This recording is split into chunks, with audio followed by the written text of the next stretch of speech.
5 mindset na magpapagaan ng buhay mo araw-araw. Una, growth mindset.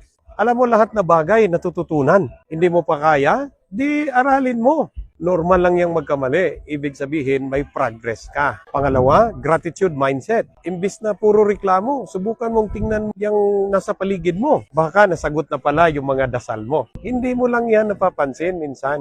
Pangatlo, problem solver mindset. May problema, hanapan agad ng solusyon. Mas mabilis kang uusad pag action agad kaysa puro stress at reklamo. Pang-apat, resilient mindset. Of course, lahat tayo nadadapa. Pero hindi lahat bumabangon. Ikaw, pipiliin mo bang nakadapa ka lang or babangon ka ulit? At pang-lima, abundance mindset.